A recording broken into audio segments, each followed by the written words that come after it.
So now, there we are. All right.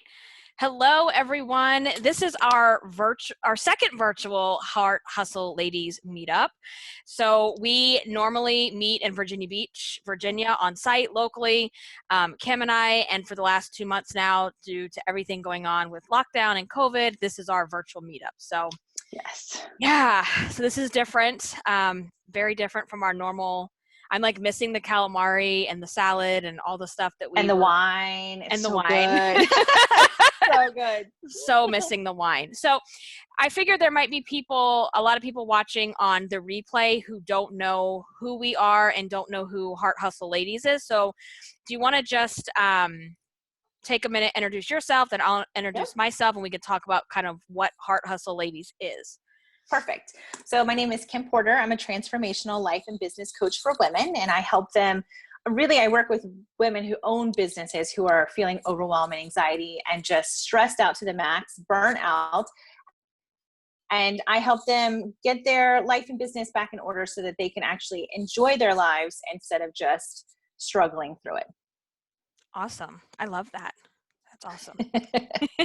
So my name is Amy Beltran. I am founder and CEO of Irresistible University, where I run a signature program for women who are looking to gain confidence, ditch the body image issues, and lose emotional weight.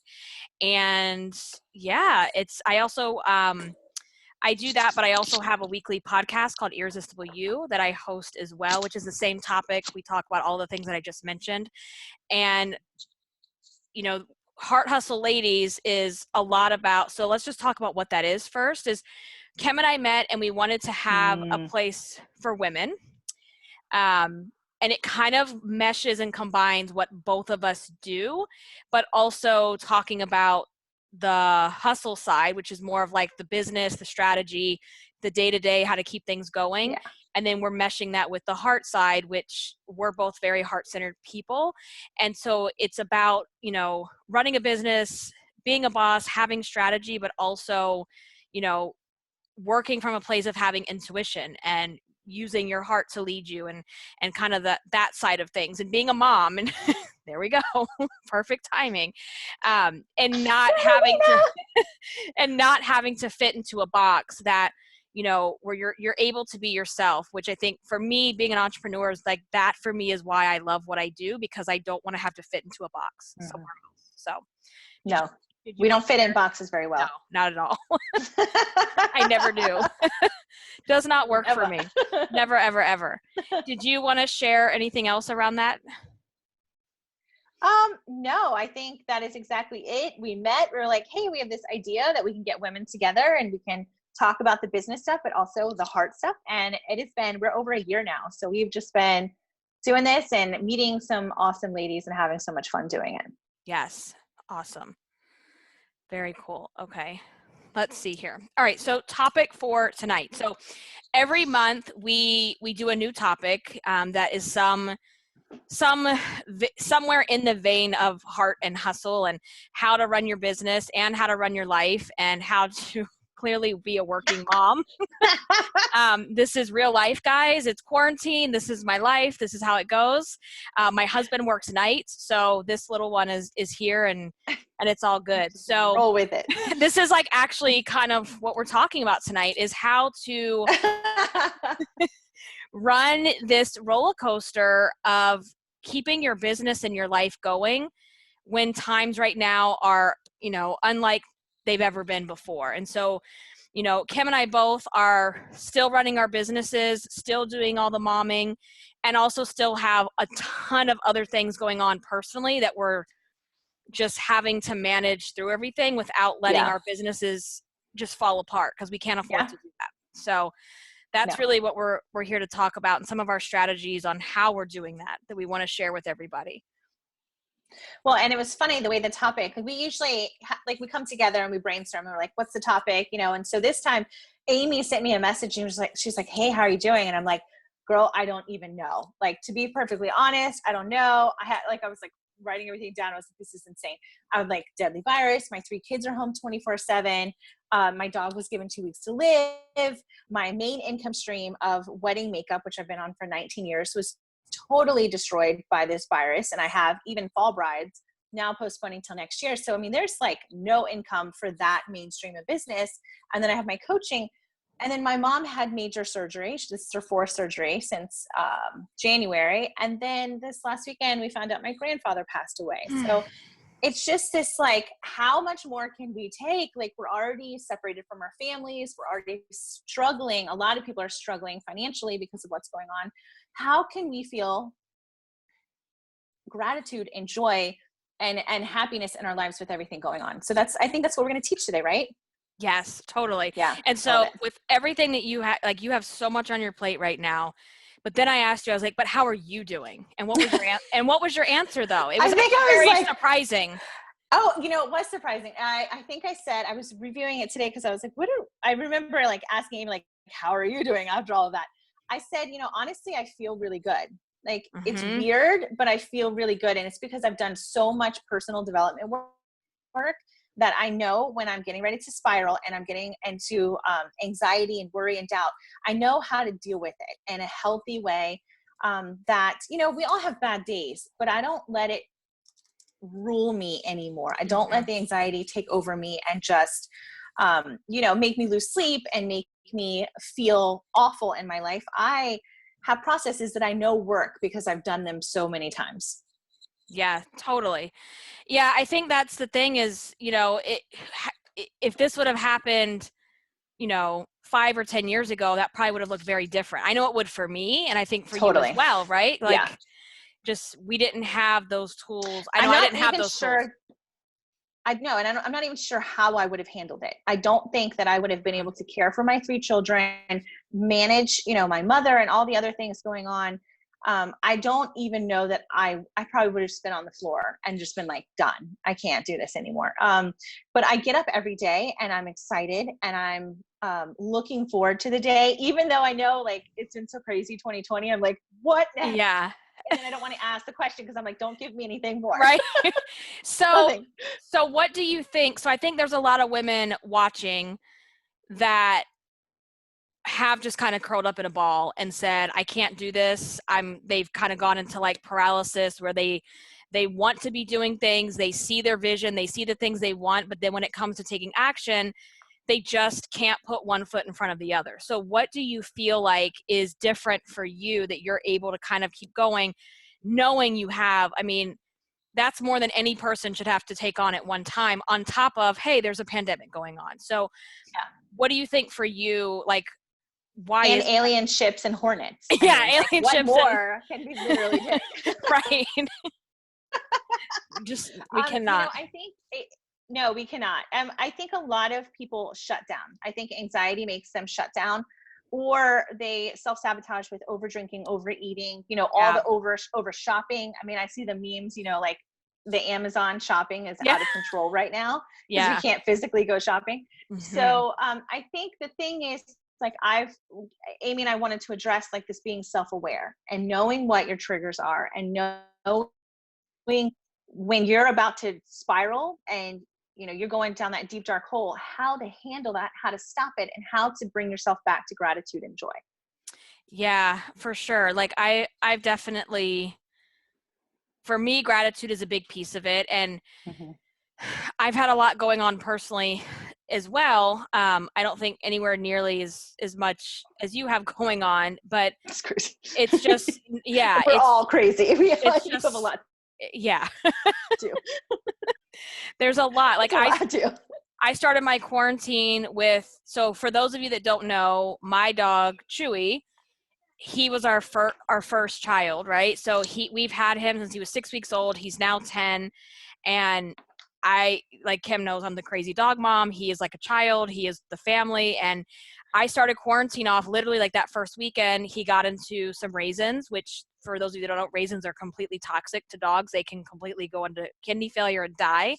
So he spent 2 nights in the ER. And because it's all the COVID stuff, you can't visit, you can't go in, it was horrific. And then when he got home, he literally like passed out on the floor and his heart almost stopped beating. Nothing like that has ever happened.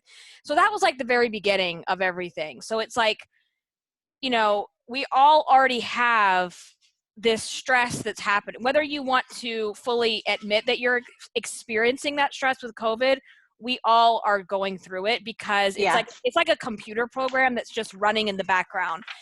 And then when you add on top of that financial stress that a lot of people are having, and then all this personal stuff that's going on, it's just a lot of people would crumble under that.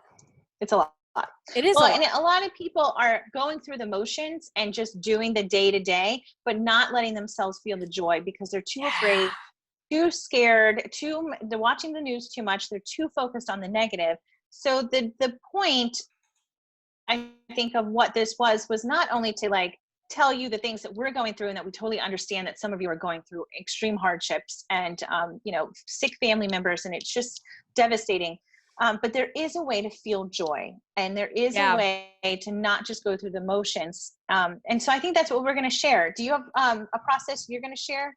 I do. And I just add on to that. So this is a big thing for, yes, babe. Okay. For women is, I think a lot of women are conditioned that if a lot of bad stuff is happening, then I am supposed to feel bad. I'm supposed to look for the worst in everything. I'm supposed to Yes. put myself last. I'm supposed to feel bad. And if I feel any sliver of joy or happiness or just being content, then I have to feel guilty about that. And so I think a lot of women, they fight against that feeling of joy because they feel like they're guilty for doing that. Like, how could I Yeah. dare feel happy when, people are passing away from this virus? How could I dare feel happy when this part of my life is like falling apart? And there's like all that guilt, and we bring it upon ourselves. We don't have to do that. But No, I there's a think choice. it's a choice. But when you're not self-aware, I tell this to a lot of my students. We call it zombie walking, where you're just going on like this automatic zombie mode where you're not even questioning the way that you're reacting to things. It's just because, like, and that's how I used to be. It's like that was just the way it was. There was only reaction. There was no responding. There was no taking a break or a beat and just responding Yeah. in a way that's positive. It's only reacting, Hmm. constant reacting. And that's exhausting. Yes, it's very exhausting. It is. And it's that whole energy thing too, because for me, I used to be that type where it was like everything was the end of the world. Everything was like, oh my God, like this big dramatic thing. And that just breeds more of that energy, versus like practicing gratitude and trying to find the positives and the things that are going on. Yeah. So yeah, for sure. So did you want to kind of dive into some of your strategies, Kim? Because I know you had some specific things. Um, Yeah, let's do it. So I have one that if you've been to the in-person Heart and Hustle at the one that I used to have at my studio, you might have seen something like this before, but we call it contrast and clarity. And it's like an exercise that we can do to kind of go through the negative parts of things and flip it and make it more of a positive. And so one of my favorite things to do is, how do I not want to feel? I don't want to feel like this. And then, so you take a piece of paper and you put a line down the middle. I don't want to feel like this on one side. And then I do want to feel like this on the other side. And the I don't want to feel, I mean, it could be anything that you're going through right now. And then when you get to the other side, I do want to feel, then it feels really good to cross out the I don't want to feel part of it and write and I do want to feel. And so right now, a lot of people are, I don't want to feel scared. I don't want to feel fear. I don't want to feel unsafe. I don't want to miss my family. I don't want to miss birthday parties and holidays with my family. Or, I mean, my mom's been in the hospital quite a bit during all of this, and you can't go visit. You can't go see them. And it's awful. So, the I don't want to feel can be just everything. And then cross it off. And then I do want to feel safe. I want to feel happy. I want to feel joy. I want to feel like I'm living my life and not just going through the motions. Once you're done with that, I do want to feel side, you can actually create a desire statement of, this is all the ways that I want to feel.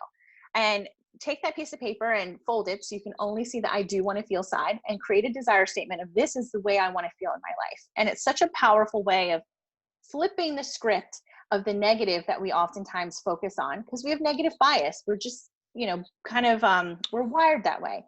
So this flips it so that we focus more on the positive side. And so that is just you can use it on generally how you feel or a specific topic about something. Totally. Sorry, I had a child trying to draw on the walls that we just repainted. Oh, Love it. you're like, Love it. it's not going to happen. Yeah, like my purple walls, they are gone. So Yeah. I know. So what do you suggest so I have something kind of similar that I teach inside the program where we reframe our old beliefs and I call them the rules that we've created for ourselves. A lot of us have these rules that we don't realize are rules. It sounds kind of similar to what you're talking about. Yep. And one of the biggest things that comes up is like, okay, if I write my desire statement, then what do I do? So I know what I tell my girls to do. So I'm curious what your next step is in terms of how you then say, this is my desire statement, but yet I feel like complete crap. What do I do? What do I do with it? So the desire statement is, you shouldn't feel like complete crap after this exercise. Once you do the I do want to feel like side, you should start to feel, you probably need to do about 20 to 30 of them. And then you should start to Okay. feel good because it makes you feel more powerful. But when you do the desire statement, then you read it daily and nightly. And that way it starts to sink into your subconscious and you start to focus. You're giving yourself and your mind like this is how I want to feel. And the more you do that, repetition, it makes it a habit. And then it also starts to attract better things in our lives. So it's all law of attraction and how, the Mhm. energy we're putting out is the energy we're getting back. So if we're focused on the more positive, happy things, the more of those things we're going to get back. Totally. And so one of the things too that I tell my girls too is like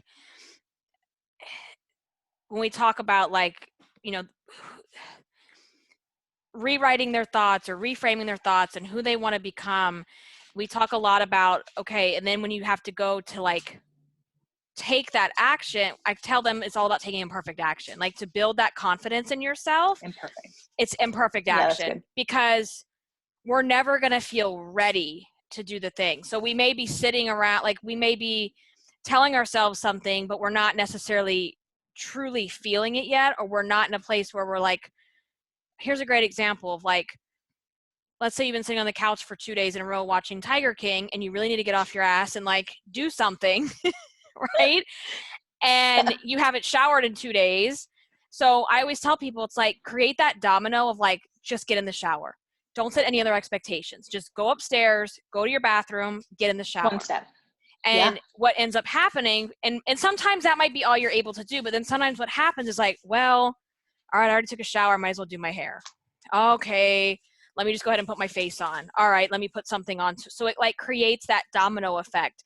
So it's all about taking that one little imperfect action to like create those dominoes that are going to knock each other over. And it's doing that, just like you're Yeah. saying, it's all about that repetition and doing that over and over again, you know? Yeah, I mean, I think, one of the things too is to not beat ourselves up so much. So if you have wasted 2 days sitting there watching Tiger King, and instead of just badgering ourselves and being like, you're worthless, you're no good, God, you're never going to do anything with your life, like stop the mean girl in your head and silence her and be like, no, like I'm perfectly capable of getting in the shower. I can put on makeup and make myself feel better. I think it's when we start to spiral and let ourselves just talk so negatively about ourselves, then we lose our will to do anything because we're Mm-hmm. being so mean to ourselves. So we got to give ourselves grace. First of all, we're going through a pandemic. Like if you're Yeah, not doing all the things and hustling right now, it's okay. It's right. totally okay, but you can't use this as an excuse to not live your life either. You know what I mean? It's Exactly. like there's got to be a balance to this.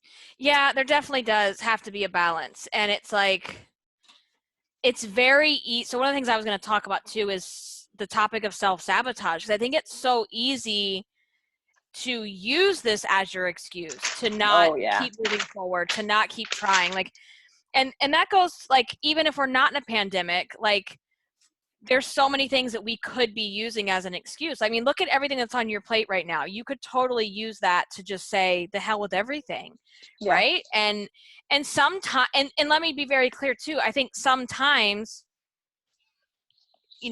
having a meltdown is going to happen, and that's okay too. Because I think you and I both have been there where we've had complete just, and that was kind of like one of those eye-opening moments where that's where everything had to change.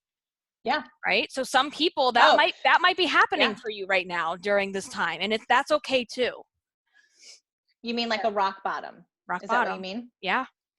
Yeah. So a rock bottom, I mean, is a great place to start. You know, if you're in rock bottom, if you've lost your job, if, you know, as a wedding makeup artist, a lot of people in that industry are starting to think, maybe I need to pivot. Maybe I need to, you know, look at some other options. This is a really great time to look outside the box that you've been in and decide the life that you want to live. Like we've had it's almost like we had like a restart button, you know, like pause and then, you know, like, how do I want to live my life? And I know even one of our Heart and Hustle girls that's been with us for years, and I've actually known her since my oldest, for like 14 years. She came to me, she's a massage therapist, and she came to me on Facebook and was like, I feel like I don't have a purpose. Like I'm not able to do massage. Wow. So I feel like I'm just completely purposeless right now because I can't do what I love to do. And then like a couple days later, she started a Facebook group for people who were looking for a mask. Now I know who you're talking about. She's been on the news, you know, her group's been on the news. And I'm like, that's all it took for her to find her purpose during this time, was to stay open, to be open-minded, and to look at things and say, where can I be of service? Where can I help others? And she did it just out of the fact that she knew there was a need for it. And she created the need. And from that, she's just, you know, gotten some cool opportunities from it and helped thousands of people. So that's amazing. Keep your eyes open, you know, be excited about life, and then things start to happen for you. Yeah, it was funny because on my notes, I had actually written down to talk about finding a way, because I think no matter what we want, whether we want to sit in misery or we want to sit in, you know, abundance, we will find a way to make those things happen. And so it's like, what is it that you really want? And I think, you know, that picture I had posted last week where I was literally, and I think you even had a similar photo last week or the week before, where I was in my car. Chewy is sitting in the car in the seat next to me. Yeah. You guys, I had a sales call that I was doing, and I was kicked out of my house for almost 12 hours because we were selling the house and they were doing a showing, so we could not be home. So I packed up my laptop, pack up the kid, pack up the dog. We're sitting in a parking lot somewhere and, you know, taking a sales call and still running a business. And so it's like, I could have easily said, I see, the hell with everything. Like, I'm going to just like put all the sales calls off until we sell the house and we're back to normalcy. And so even if the pandemic's not going on, it's like I always say, I say this a lot on the podcast, and I talk to my clients about this, like, you will always find an excuse or you will find a way. And so if it wasn't a pandemic, it would be, well, we're selling the house. Well, there's baseball practice. Well, I'm busy. Well, the time, like, you will always find an excuse. And so I think the pandemic, it can be an easy go-to excuse, because who's going to argue with that? It's like, oh yeah, I don't want to touch that, you know? But it's like all about finding a way of what you really want. And to what you're saying too, is like, it might be finding a new way of doing things that maybe you didn't consider before. And now has been a really good time to explore that. I mean, maybe even temporarily until your job is back up and running. But instead of Netflixing and binging and just shutting down, like, look for the things that are out there, because there are opportunities all around us at all times. Totally. Yeah, I agree. And so it's like, I was just going to say something and my whole thought process, oh no, like telling you, my brain is like, oh, what was I going to say? No. What were you saying before? I don't know.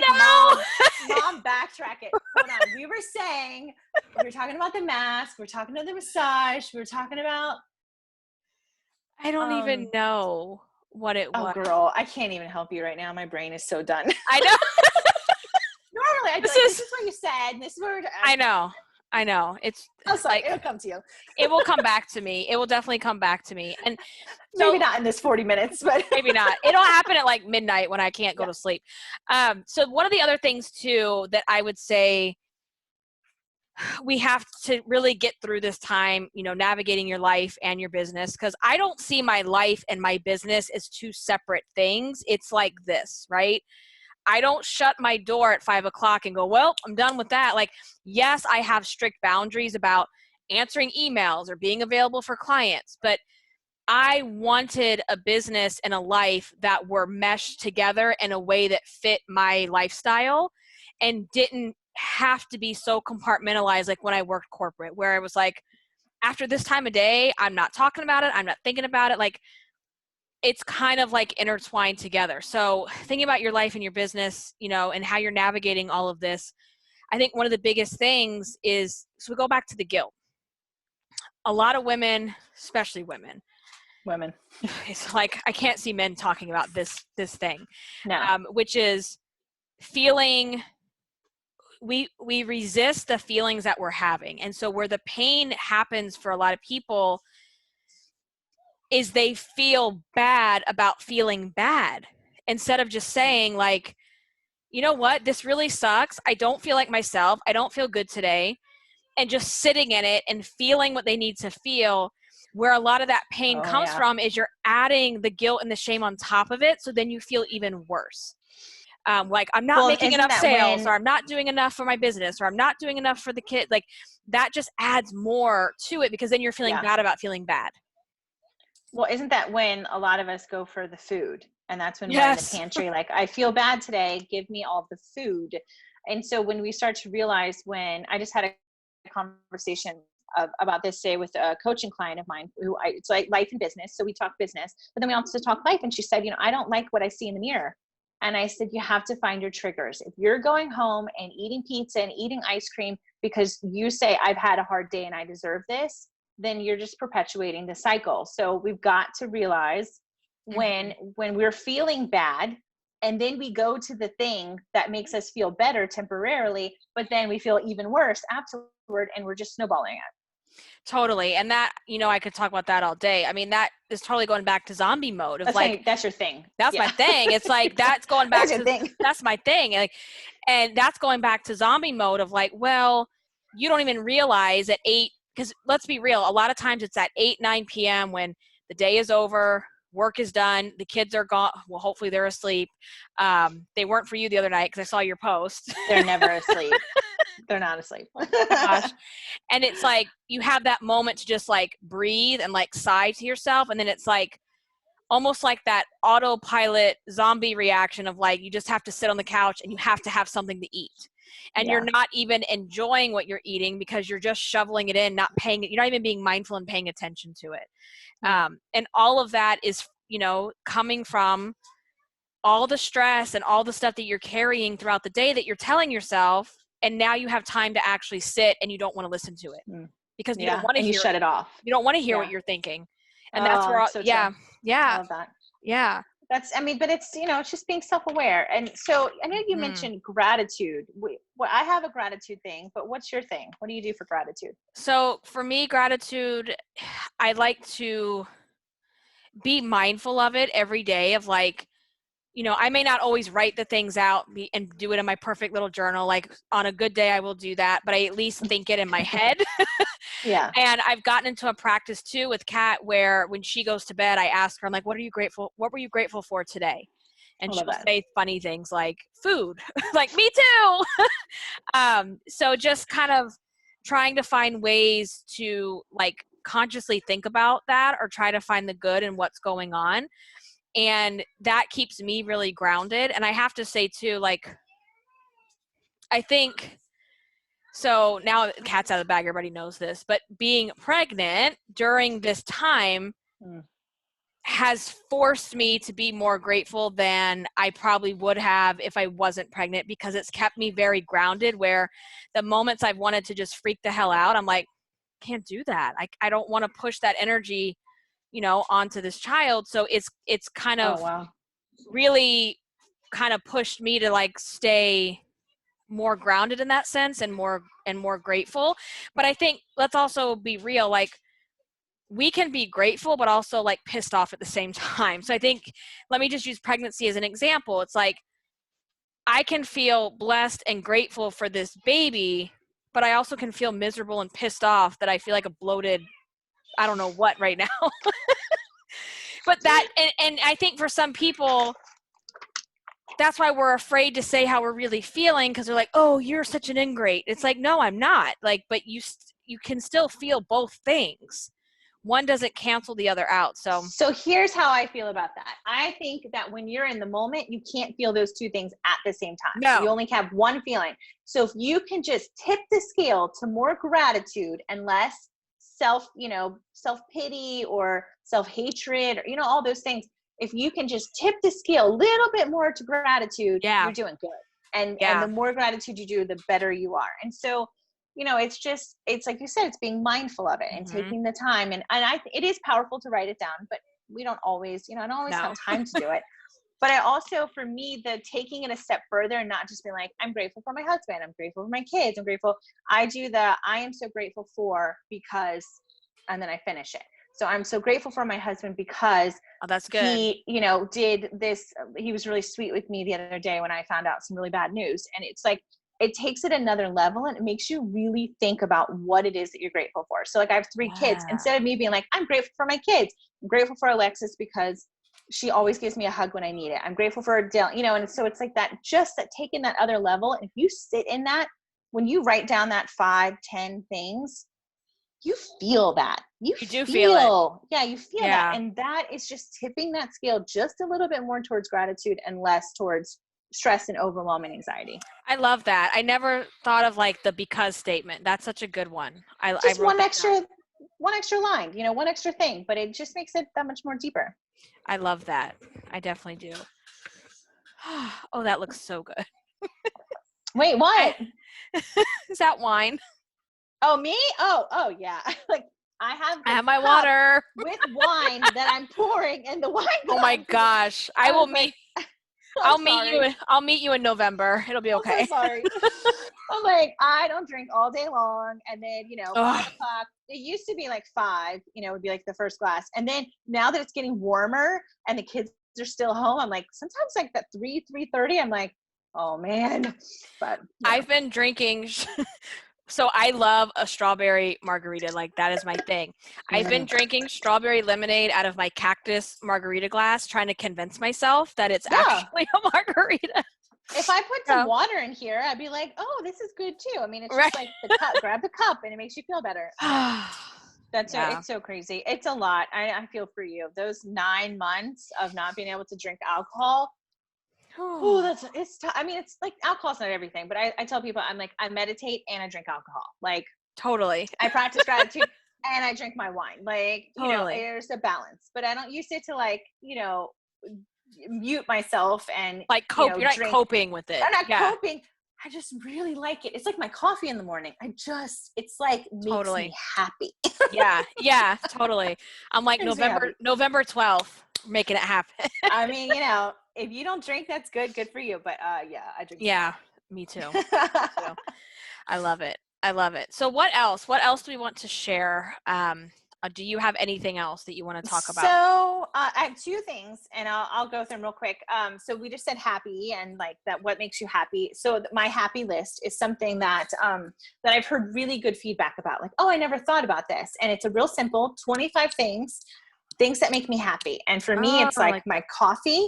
It's so simple. It's my coffee in the morning. I use the same mug every single morning, and it means something to me.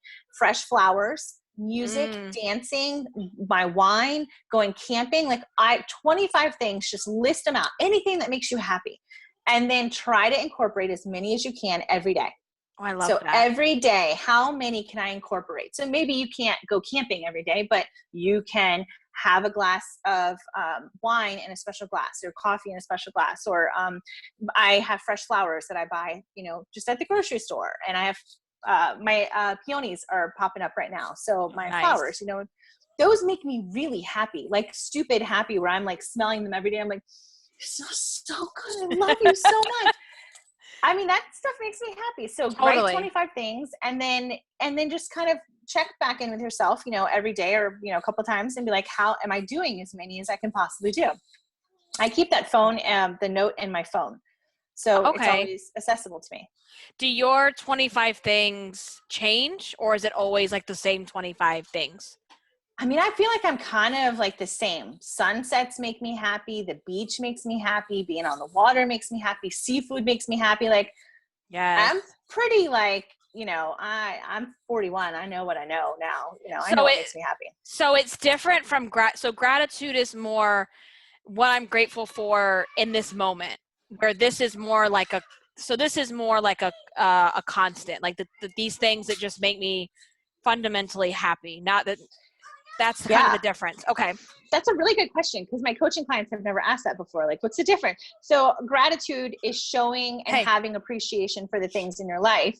And the happy list is making a conscious effort to incorporate as many things that you can on a daily basis. And so Okay. you might do the happy list, and then that night you might be grateful for one of the things that you on your happy list. But the happy list is just like it's a thing that you just want to keep saying, like, am I doing as much as I can every single day to bring these things into my life? I love that. I think I'm gonna do that, because there's things that we do every day and we don't realize it, and then Mhm. sometimes when you get in a funk, you're like I don't feel like myself. And for a lot of people, they're feeling this right now because they're not doing some of the things that they normally do that they love. Right. So Yeah. having that as a reminder, because creating a life with intention and a business with intent, like that's just it. You have to be intentional about it. It doesn't just happen. Like No. nothing, it drives me crazy when people say, oh, you're so lucky, that you work from home. And it's like, no, luck had nothing to do with this. This was 100% intention and creation of what I wanted. Creation. Cool. Yeah. It's Yeah. creation. That's a Creation. perfect way to put it. Yeah. You had the idea, the idea came to you, you started to create it, you started to build the momentum, and then it manifested. And that Yeah. is, we are creative beings. That's what we do. Totally. Yeah. Yeah. That's it. I mean, and when you first start, things are not going to be perfect. They're not going to look the way you want. But No. if there's a business that you want, if there's a lifestyle that you want, it is your responsibility to create that. You cannot sit around like, so my breaking point, where everything kind of happened for me, I kept noticing, hang on one, hey, let's take it down a notch. Okay? It's the witching hour too, guys. Gotta love it. So my breaking point was when I noticed that I was probably like 28 at the time, 29. So it was like a while ago. And I kept saying, someday when we have a house, someday when we do this, someday we'll have a boat, someday we'll go on this vacation, someday I'll have this business where I work from home. And I was like, okay, girl, like, how much longer are you going to say someday? Because you were saying this 5 years ago. And Yeah. what have you done? And it's like, so I call this like that entitlement syndrome, where you just think things should happen for you, but yet are you taking the action to make those things happen? Probably not. And so for me, that was like that moment of like, okay, I'm really sick and tired of hearing myself say the word someday. It's time to actually make an action plan and like move Yeah. forward. Yeah. So that's true, because you can have the idea in your head, like, I want to create a business. Like, oh, that sounds so nice. I would love to have my own business. But then if you're not getting, and I call it inspired action, it's the Ooh, yeah. action that motivates you to move forward, to manifest the things that you want. So you're not just like boom, boom, boom. You're like, what is it really going to take for me to get to this place? And how can I do it in the most joyful and positive way? But I tell my clients, most of my clients are extremely successful in their businesses, but they're always moving the goalpost a little bit more, moving a Yeah. little bit farther. Like, you are never going to be happy. You're going to have $1 million in the bank and think, I have to work every day. I can't take a break. If you can't enjoy your life now, you're not going to enjoy it then either. So true. And it's funny because that applies to business 100%. It also applies to your life. So when I work with my clients that are uncomfortable in their own skin, they don't like the way they look in the mirror, they don't like the weight that they're at, and they're just sitting around waiting for like this magic thing to happen, where all of a sudden, and they think they're going to, and most of them think that it's going to happen through weight loss, and then they lose weight, or I've had people that have gastric bypass surgery, loose skin surgery, they've gotten to their goal weight and they got there and they're like, I still feel the same way. Yeah. It's so true. And it's this, and I call it oh, the inner fat bitch. You have the inner fat bitch telling you these nasty, horrible things about yourself. Yeah.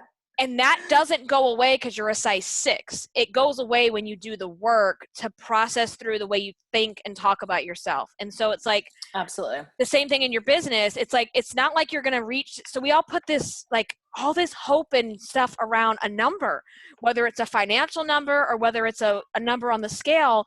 And just getting to that number isn't going to give you what you think it's going to give you.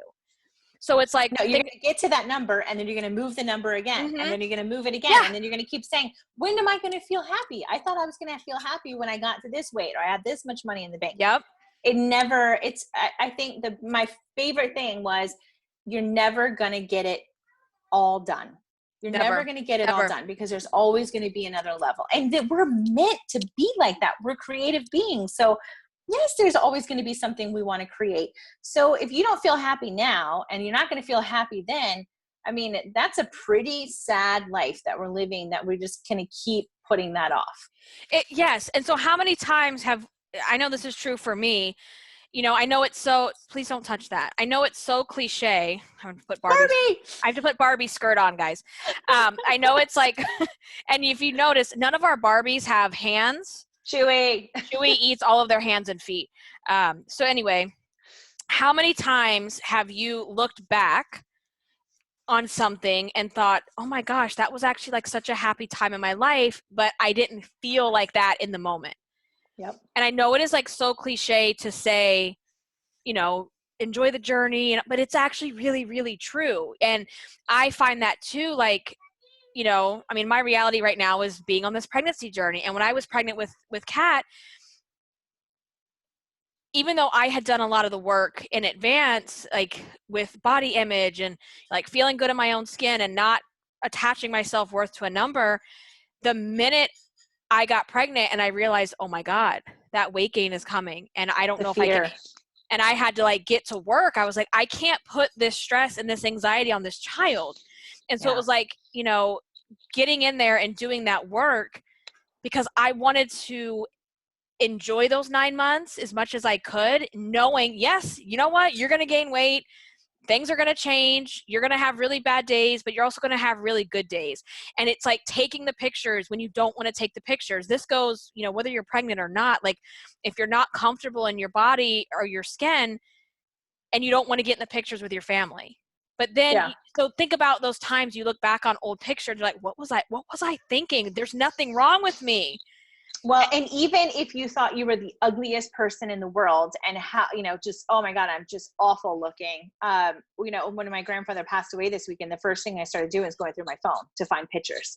And I thought, God, I wish we'd taken more video. Why didn't we take more video? Nobody cares when you're gone about how you looked. They only care about the ones that they love and the memories that they have. And, you know, memories are easy to fade, but pictures, you know, will last forever. So it is, I mean, it's, and I do it too. My daughter's like, do a TikTok with me. And I'm like, no, I don't I'm doing a TikTok right now. But I am the one who's like, take a picture. Like, let's take a picture because, you know, it's so important. If we're not present in our lives and we're not, you know, showing up for ourselves, we're going to look 20 years from now and go, God, we just wasted our entire like lives. Like, what's the point of this if we can't enjoy it? Like you were a ghost. You were just like a ghost in your own life. And then the whole time you're living in the future and not enjoying what's happening now and living in the future, but not actually doing things to create the future that you want for yourself. So it's like this weird dynamic that you put yourself in.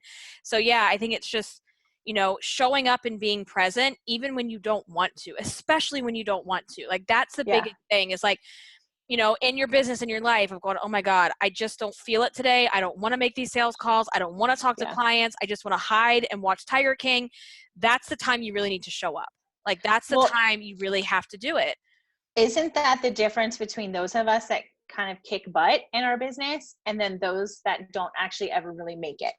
Because we do show up when we show up when we don't want to. We show up when the days are hard. We found out that my mom was having a really major surgery and I had to show up for coaching calls that day. And I had to compartmentalize and say, Mm-hmm. you're struggling right now and you're really upset, but you have people that are here that are like really needing you. You need to put that aside for a little while. And honestly, I felt so much better afterwards because it gave me a minute to like take a break from everything going on. So you can kind of just realize that like it's going to not always be fun to show up. It's not, No. you're not always going to want to do it. But that goes for all things in our lives. It's like if you want this life where you have the freedom and the abundance, then you're going to have to do the hard things. And it's the Yeah. people who get up and do the hard things every day, even when they don't want to, are the ones that win the race. Not that this is a race, like we're not going to get a trophy at the end of it, but you know what I mean? Like we're the ones that live our lives and go, God, we're so abundantly blessed and we have everything we want. And even though I have all of these crazy things in my life right now, I can feel true joy Mm-hmm. and I can sit here and be totally present in my life. Totally. Totally. But if you hadn't done the work, you wouldn't be able to say that. If anyone knew me around 2015, I was not present. I was a complete workaholic who left family dinners and who totally was not present in her home life. And her kids noticed, and her husband was feeling it. And I mean, I probably would be, divorced right now, and my kids wouldn't want anything to do with me if I kept going on that path because I was moving that goalpost. Oh, I want this. Well, now I want this. Well, now I want this. Well, hold on, family. I'll get back to you when I get all the things. And then Right. once I got all the things and I realized what I was sacrificing, it just wasn't worth it for me anymore. And so, I Totally. think I didn't want to get to the point where I'm like, croaking before I realized I let my life just pass me by. Totally. So I think what people have to do, it's like we focus so much on like, well, what are your financial goals? What's the revenue you want to make in your business? Where do you want to be? But that to me is like one small sliver of what you have to think about. You also have Yeah. to think about so for me, it's about, obviously money is an important factor. We can't survive without money. No. We need money to pay the bills and all the things. Yes. So that's one piece of it. But then you also have to say, what am I also willing to sacrifice and not sacrifice to get there? And it's like, there are certain things I will not sacrifice in order to have the business that I want. And that is, being tied down to a desk for 12 hours a day. Like, and let me be very clear. There are days if you're ramping up or you're in the middle of a launch or you're in the middle of building something out, you might have those days, but I'm Yes. not talking about that. I'm talking about when, like what you were just saying, where you're not able to show up and be present with your family and it's affecting the people that you love the most, which is ultimately why you're doing what you're doing, so that you can Yeah. spend more time with them. So it's like, what are you willing to sacrifice and what are you not willing to sacrifice? And so what does your life look like and how do you want it to be designed? Because the beauty in running your own business is you get to make that decision. You Yeah. don't have to follow the rules, because I'm not a rule follower. And, No, I'm not so, either. But if you burn yourself out running the business, you're going to be no good for anyone, right. not for yourself, not for your spouse, not for your kids, not for your business. So, I mean, one of my really awesome coaching clients, like I manifested, this girl is, it is like, we are in sync and it's the most amazing thing. But I'm looking at her like, you keep going at this rate, you're going to totally burn yourself out and you're not going to be able to run your business because you're Right. not going to have it in you. So you have to decide what's important to you. And she said on the coaching session today, well, I feel like, I want to be wealthy. Like, I feel like I'm going to be, and I was like, girl, you need to own that. Like, I'm a wealthy woman. I'm going to be Yeah. a wealthy woman. Does that mean I have $1 million in my bank right now? No, but it means that I have the life that I want, the freedom that I want, the money Right. that I need to survive and more. I think you have to determine what wealth and success means to you. You can't let Yes. that, Entrepreneur Magazine decide what success is to you. Totally. That's a big piece of it is, and so I always say, like, what would your ideal day look like? From I the love time, that. It's a great exercise. from the time you wake up to the time Yeah. you go to bed, what does it look like? What are you doing? What are you feeling? And, for me, that was always when I first decided to work from home, I did not have kids yet. but Chewy was my catalyst to get there, because I had this little puppy that I was absolutely obsessed with, and leaving him for 9 to 10 hours a day to go to a job that I was starting to really resent. I was like, that's when it was between that and then the whole someday thing where I was like, there has to be more than just this. I'm like, I'm spending more time with people I can't stand than people that I love. And I always knew, if I do decide to have children, I want to be able to work from home. And it was so funny, Kim. So when we were cleaning out the house and everything, I found the worksheets from when Frank and I had to go to like marriage, whatever, when you go to like the church wedding. The Catholic, yeah. We had to go to like this workshop or whatever. And one of the questions was, do you want children?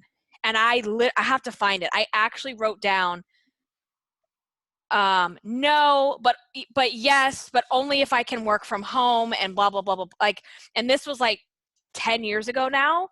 And so I've always been I always knew that I wanted to be able to work from home, because I just wanted to have that balance. And so this was being created way before I even made the decision to have children. And so that's what you have to really think about, is like, what do you want your life to look like? Yeah. And, the way that my life is now with kids isn't all that different, because I always wanted it to be where, I could work in the morning, I could get a lot. That's when I work my best. And then if I want to take off in the afternoon and go do something fun, I get to do that without feeling guilty about it. And like, not every day is going to look like that, because there's days that you have to put your head down and you have to really hustle, but you just kind of have to decide, what does that look like for you? Well, you said, some days you're going to be launching, and some days something, you're going to seasons. There are seasons where you are going to be hustle and creation mode. Like when I put together my website, like that was like 2 weeks of just like, get it done. Get it done.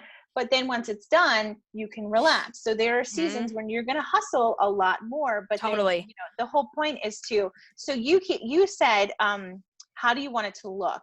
So I have my clients go with, how do I want it to feel?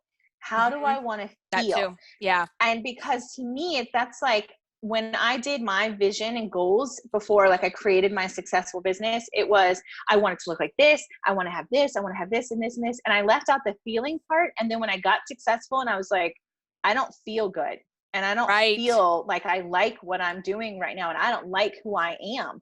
Right. And so I kind of do it backwards now. So I'm like, how do I want to feel? And then create the vision, and then create the goals, and reverse engineer it. Totally. I love that. Yeah. And energy and feels is a big thing for me too. And, I think that's really important, because sometimes until you start doing something, you don't realize how it's going to make you feel. You're like, just like what you went through, where you're like, I don't, and I hear this from so many people that like they go to school and they become doctors, they become lawyers, like things that take tons and tons of schooling, and they get into the career and they're like, I freaking hate it. And they don't feel like they can step back from it, because they've invested so much time and money into this career, for them to say, I can't stand this, because it wasn't what they thought it was going to be. So I think that's just so important. Yeah. Well, yeah, absolutely. You don't know until you do it. But once you do it, if you don't feel the way you want to feel, I mean, you're going to waste, 10, 15, 20 years doing something you hate. To me, that sounds like pure hell. Like I would rather like peace out and leave, which is what I did with a studio. Like I was like, this doesn't feel good anymore. Like I've had a studio for 6.5 years. Doesn't feel good. It's not aligned with where I see myself. And, it's painful sometimes to let those things go. But once they're gone, I mean, now I see like where I'm at, and I'm like, oh my God, it makes so much sense. I'm so glad that I did what I did. Yeah. I mean, I would hate to have a studio right now during a pandemic. So, oh my gosh, it just, things, I really believe that things work out for us, and it doesn't always feel good, and when you're in the middle of it, but when you look back and you realize things worked out exactly as they're supposed to work out, and, it's meant to be this way, then we kind of take that pressure off a little bit. We can relax a little bit.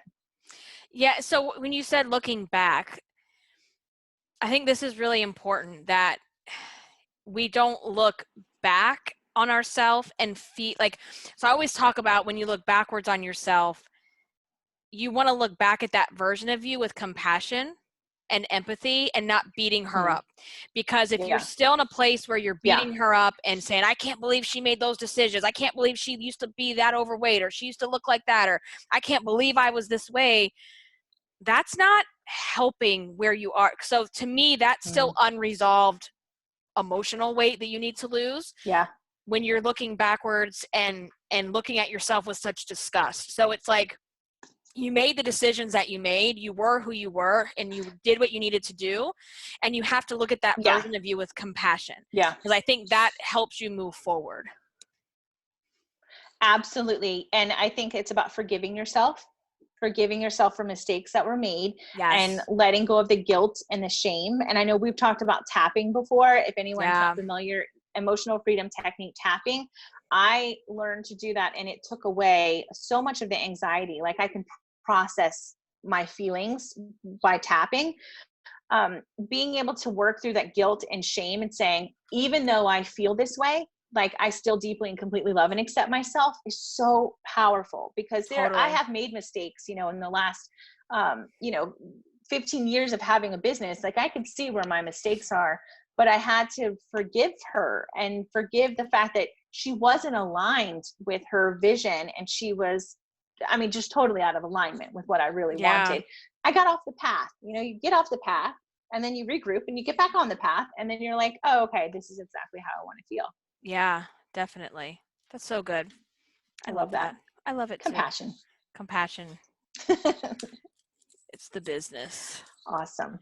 It is. It has to be, because if we sit there and beat ourselves up, I mean, we're just making ourselves feel worse, and just constantly in that negative spiral. And we have to know that we're valuable, and that we have worth, and that no matter what happens, we're always enough. And that's just such a powerful thing to be in that powerful space. It is. And I was talking with a client about this the other day, specifically about weight. And when she was looking backwards on younger pictures where she was much smaller, she was having that, like, missing that version of her and being, why can't I be where I was? And all those things. And I said, we had this whole conversation about looking back on those versions of yourself and having more compassion and empathy.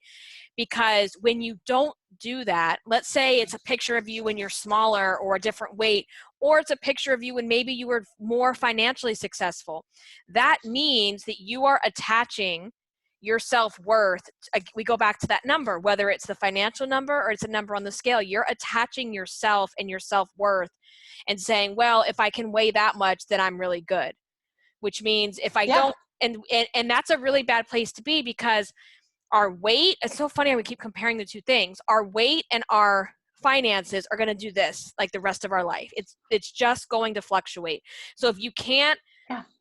love yourself and have compassion for yourself, no matter what, like, you're going to constantly be in a place of self-hatred. It's going to be really hard for you, because you're going to always be basing your self-worth on a certain number that you're making or a certain number that you weigh. And that's just not Mm. a good place to be.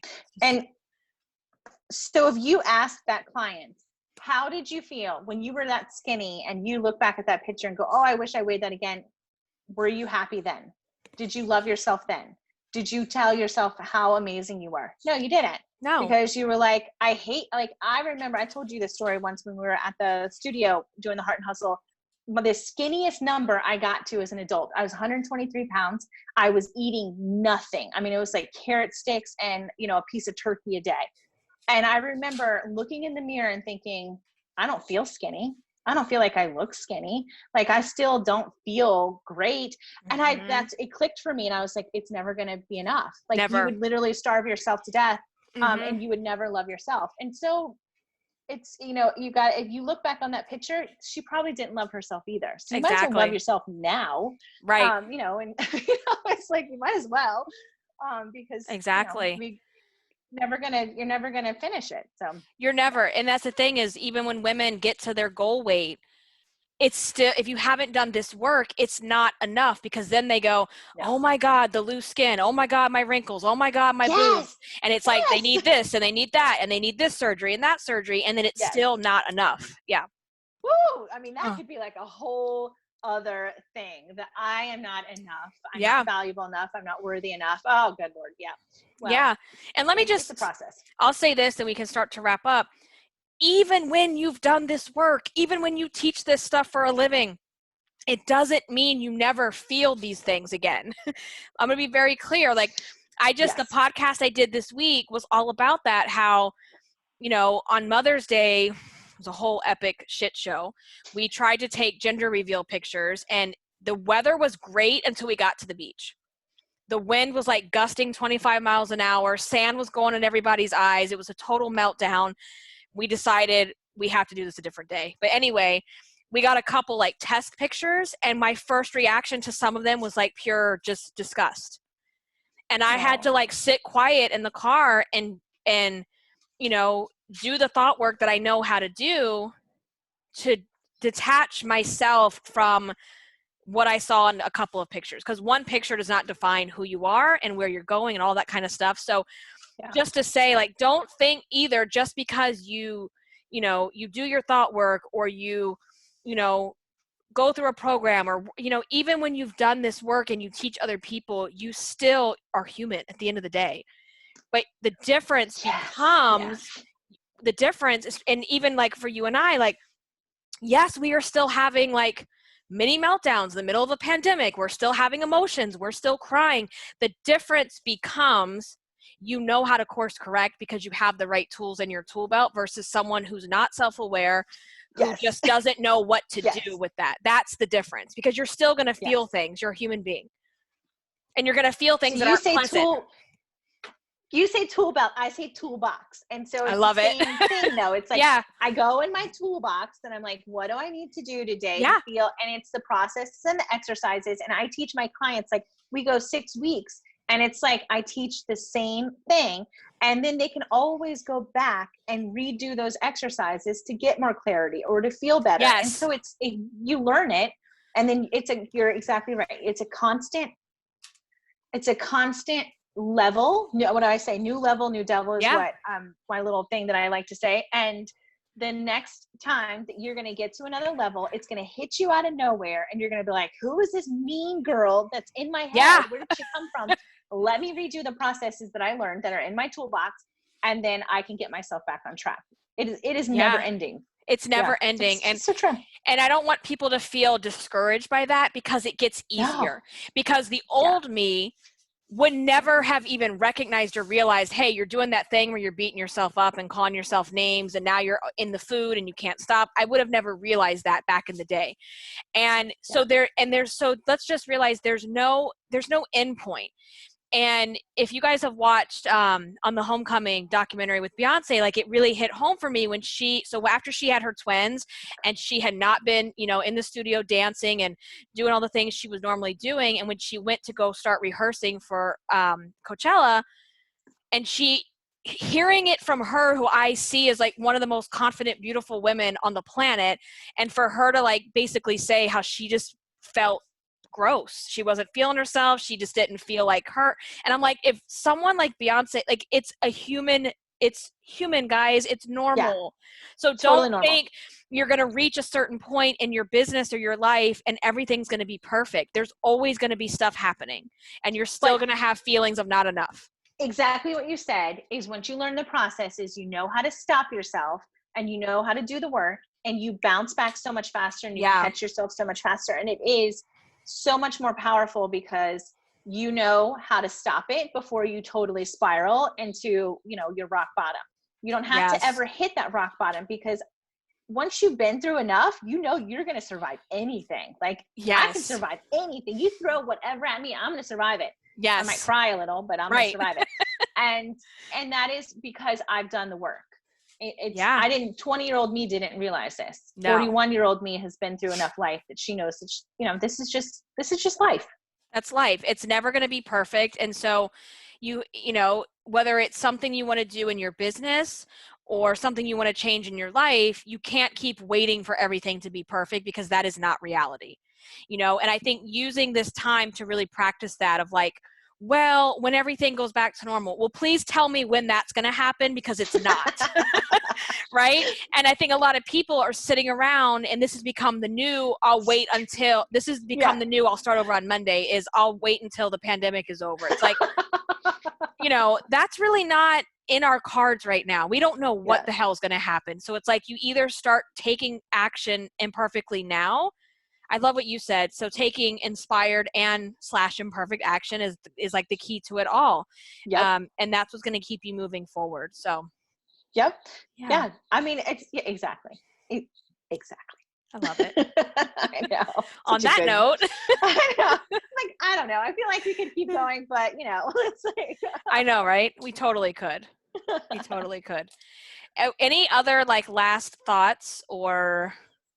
No, I just wanted to share. Like, you're always so good about like, this is what I do and this is where you can find me. So kimportertv.com, that's the website, and then Instagram and Facebook and all the places. And so I do life and business coaching for women, specifically business owning women who are just tired of the overwhelm and stress. And we've had to pivot a little bit because a lot of them are no longer overwhelmed and stressed because they're working so much. They're overwhelmed and stressed because the pandemic and because of finances and trying to get, government funding and that kind of stuff. So it's just a matter of like all those things that we've talked about for the last, I don't know, hour, working through the processes and getting to that place in your life where, Amy and I have done the work. We're not an anomaly. We're not anywhere different than anyone else. We've just So true. done the work. So true. Thank you for sharing that. And mine, you can find me at irresistibleicing.com. And I'm also at Irresistible Icing on Instagram and Facebook. And if you want to follow the podcast, just look up Irresistible You, YOU, and you'll find me there. And so my angle and how I help women is women that are really allowing that have struggled with weight chronically and are allowing their weight to stop them from creating the life they crave. So that's what I focus on in my business. So Love yeah, it. we kind of we complement each other here. We really do. I know. It's so good. It is so good. Any last closing remarks? Are we all set? I feel like we covered so much, and in Totally. such a way that I think people will really resonate with it. So always a great conversation, whether live or virtually with you, Amy. Yes. I love being here. We make it happen. Me too. And so next month, I don't know if I guess we'll be virtual. I don't know. It's hard to say. I know, because we have a great space in Virginia Beach where we meet, and we would love for everyone to come and be with us there. But with things going the way they are, we love doing the lives too. So it could be. Yeah. I think we'll just have to figure out and see. Like everyone else, we're kind of just waiting to see what happens. It's all wait and see. Yeah. So we'll plan for virtual, I think, and then if things change, they change. But I don't foresee that really happening, at least for June. I could do with some calamari in my life too. Me too. That sounds really good. I haven't had dinner yet, so that sounds amazing. Alrighty, well, let's wrap it up. We will post the link. I guess we can post it inside of our group. Okay. And then we'll share the next meetup, which will be June, which is absolutely crazy. Alrighty. Thank you. Oh, right. Tanisha said great time and info. Tanisha, thank you. Thank you for being with us. Yeah. Bye, everyone. Take care. All right. Bye-bye.